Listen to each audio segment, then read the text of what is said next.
क्या किसी बच्चे को ये समझाया कि उसे पॉलिटिक्स एज प्रोफेशन चूज करना चाहिए? बच्चों को ये बताया जाए कि वो पॉलिटिक्स में पार्टिसिपेट करें और ये उनके लिए ज़रूरी है। तो आइए इसी संदर्भ में हम एक करियर काउंसलर से मिलते हैं जो अक्सर बच्चों की काउंसलिंग करते हैं। तो उनसे पूछते हैं कि उन्होंने बच्चों के साथ काउंसलिंग में किस किस टॉपिक पर डिस्कशन किया। इस डिस्कशन में ही आज मेरे साथ एक पहल से मौजूद हैं डॉक्टर इबा गर्ग। आइए उनसे बातचीत करते हैं कि बच्चों को वो किस तरह से करियर में काउंसलिंग करती हैं। नमस्कार, आपका स्वागत है P3 भारत में।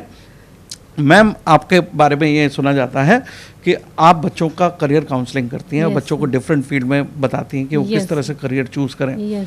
तो मैं आपसे एक सिंपल सा सवाल पूछता हूँ कि क्या कभी आपने अपनी लाइफ टाइम में जितने भी करियर काउंसलिंग की, क्या किसी बच्चे को ये समझाया कि उसे पॉलिटिक्स एज प्रोफेशन चूज़ करना चाहिए?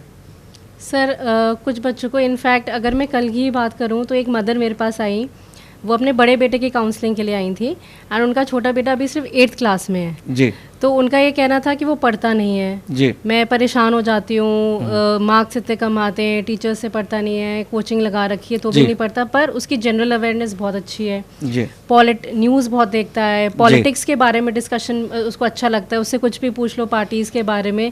तो मैंने उनको ये कहा कि अब आप उसको छोड़ दें जी। अगर वो साइंस में अच्छा नहीं है, कॉमर्स में अच्छा नहीं है, नहीं करना चाहता, अभी वो 8th में 2 साल बाद जब बोर्ड्स आएगा तो इतना कर लेगा कि वो क्वालिफाई हो जाएगा।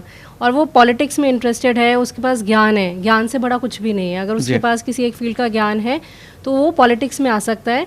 एंड ज़रूरी नहीं है पॉलिटिक्स में वो पॉलिटिशियन बने। पब्लिक पॉलिसी मैनेजमेंट एक बहुत ही मतलब उम्दा करियर ऑप्शन है आजकल। एंड यहाँ पर गवर्नमेंट जॉब्स भी काफ़ी होते हैं, जैसे गवर्नमेंट डिपार्टमेंट्स हो गए, नीति आयोग एंड ऑल, तो उसमें भी काफ़ी ऑप्शंस मिलते हैं।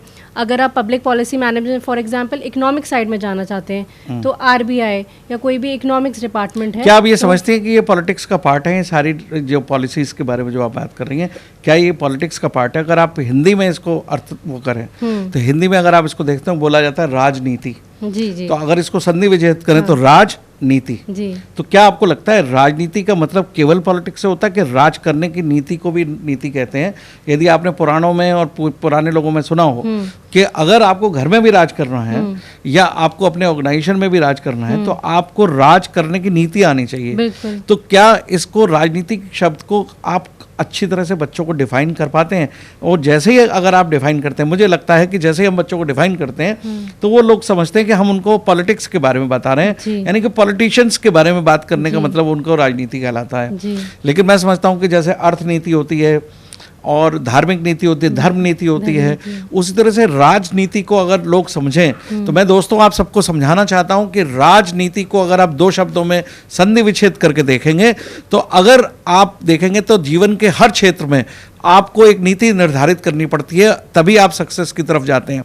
तो मेरा मानना है कि डॉक्टर इबा गर्ग को चाहिए कि वो अपने बच्चों को आने वाले टाइम में जितने भी बच्चे उनके स्कूल्स के बच्चे मिलते हैं उनको ये समझाएं कि राजनीति की परिभाषा समझाएं। क्या आपको लगता है कि कभी आपने इस भाषा को समझ के कोई बच्चा इस बात के लिए एक्सेप्ट किया कि मुझे MA या BA या इंटरमीडिएट आर्ट्स स्ट्रीम में करना है? हाँ सर, आप काफ़ी स्टूडेंट्स ऐसे हैं, अगर हम 5 साल पहले की बात करें या 10 साल पहले की बात करें तो स्टूडेंट्स पॉलिटिक्स से भागते थे जी। लेकिन अब ये इंटरेस्ट आ रहा है बच्चों के अंदर और ज़रूरी नहीं है कि आप सीधे पॉलिटिशियन बने, जैसे मैंने आपको बताया। नहीं, पॉलिटिशियन बनने में भी ऐतराज क्या है? अगर आप पॉलिटिक्स का इतिहास देखें, जब हमारे पुराने पॉलिटिशियंस के बारे में बात करें, और बीच में एक दौर ऐसा आया जिसमें कुछ लोगों ने राजनीति में प्रवेश किया जो धन बल के नाम पे प्रवेश किया, लेकिन वो एक टेम्परेरी फेस हुआ करता है, वो लाइफ में कभी सक्सेस नहीं रहते हैं। राजनीतिज्ञ वही सक्सेसफुल हो सकता है जिसका बैकग्राउंड हो, जिसका स्टेबिलिटी हो, जिसकी थिंकिंग लाइन हो। तो जितने भी पॉलिटिशियंस आए, यदि उनकी स्टेबिलिटी नहीं है तो वो बहुत दिनों तक नहीं रहते हैं। तो क्या बच्चों को आप समझती हैं कि जो हमारे चैनल की पहल है, जैसे आपकी संस्था का नाम पहल है, हमने अपने चैनल को लिख रखा है कि पब्लिक पार्टिसिपेशन इन पॉलिटिक्स।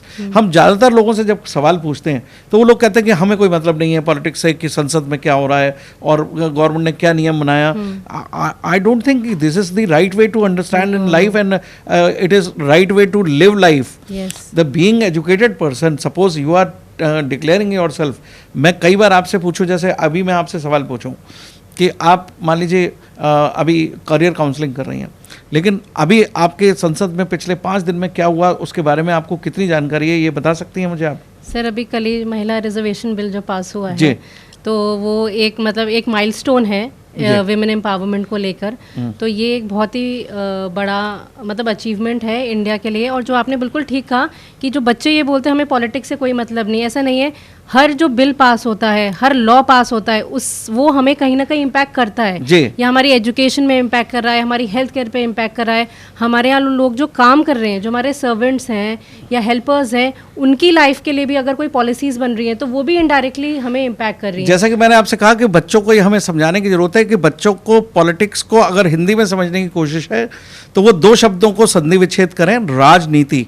तो जब उनके समझ में दिमाग में राज नाम का शब्द आएगा तो वो समझेंगे कि उन्हें कहाँ कहाँ राज करना होगा।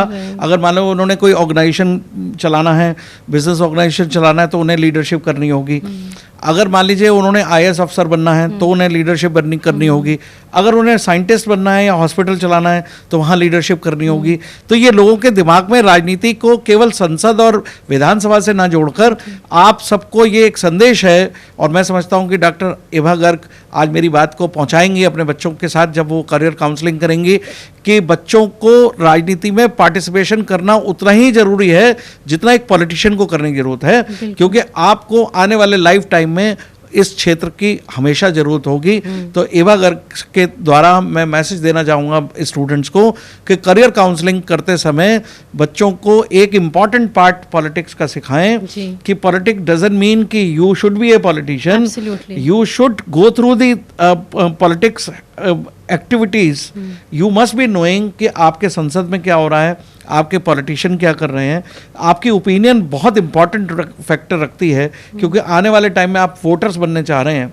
तो आप बच्चों को बताइए कि करियर काउंसलिंग का मतलब ये नहीं है कि आप पॉलिटिशियन बने, लेकिन राजनीति का शब्द समझाना। तो मुझे उम्मीद है आज आप मेरे चैनल में उपस्थित हैं, आपका मैसेज मैं पब्लिक तक पहुंचाऊंगा और आप भी अपने जितने भी बच्चे आपके काउंसलिंग के लिए आए तो आप उनको मैसेज दीजिए कि उनको करियर में और सब्जेक्ट चुनने के अलावा पॉलिटिक्स पर राजनीति शब्द को वो डिफाइन करते हुए उसके ऊपर नजर रखें। धन्यवाद, आज बहुत अच्छा लगा आपके साथ बात करके। आगे भी इन पर चर्चा जारी रहेगी। आगे किसी विषय पर P3 भारत फिर आपके सामने उपस्थित होगा।